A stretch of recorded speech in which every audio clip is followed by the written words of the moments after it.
landing page. On the top right hand corner, go to press on login. Once pressed, it will take you through to the MAFPA member login portal. Put down the registered address, email address and the password that has been provided, and this is only available to people that have already registered and completed the full membership application process, including payment of membership fees.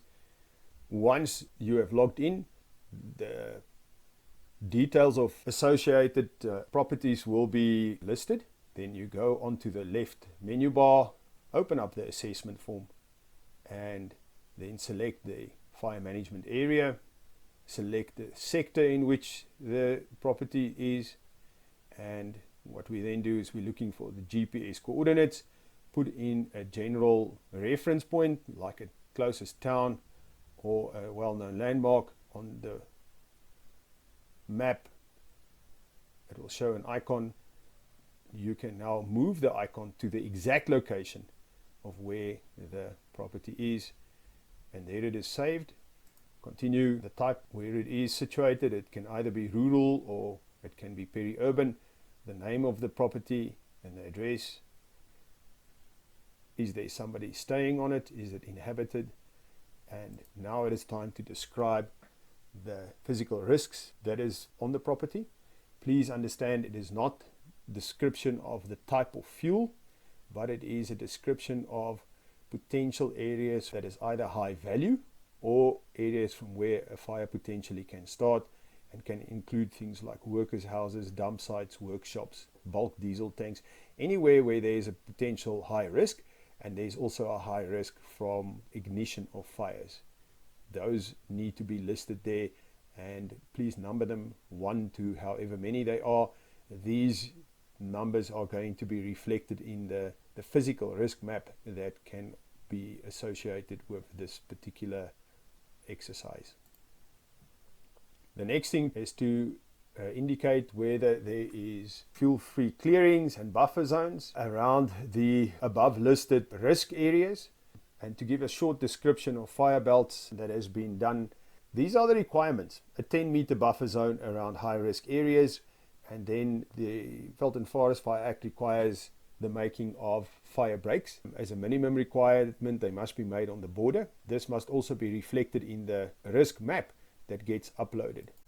A separate instructional video will be made to assist people with the filling in of risk maps and what that entails. There is the risk map, it's been filled in separately, and it's now been uploaded onto the risk and resource assessment. Now it's time to supply details regarding firefighting equipment and the capacity that is available on each piece of land that is being registered here individually. Every time the details are filled in, there is a description of what that particular resource is, and all you have to do is fill it in. As soon as what it's filled in, additional questions will come in so that we are able to ascertain the type of resource that it is. As you can see, all the things have got descriptions and how to fill it in. Bulk water tankers.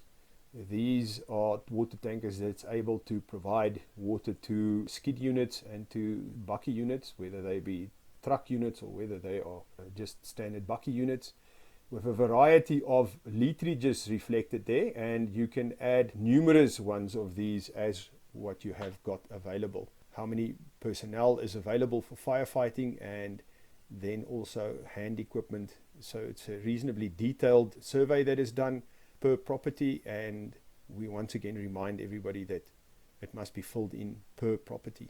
Other equipment can include anything else that is possible to be used for fire suppression, including drones, graders, other types of earth moving equipment, anything like that that can actually be used. All this data is collected, and we are able to use it to draw up an effective fire management plan and have a very good idea of what resources is available for fire suppression within the fire management area and a particular sector. Important that this all gets done as comprehensively and as detailed as possible.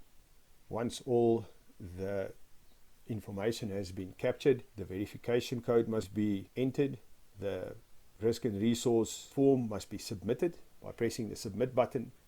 You will be notified if the data has been added successfully. Please understand that for each individual property, you will be required to fill in one of these risk and resource assessments per individual listed property. This assessment is now reflected in the assessment bar, and it has become part of the official record of fire prevention actions that has been taken on a particular piece of property associated with a particular member.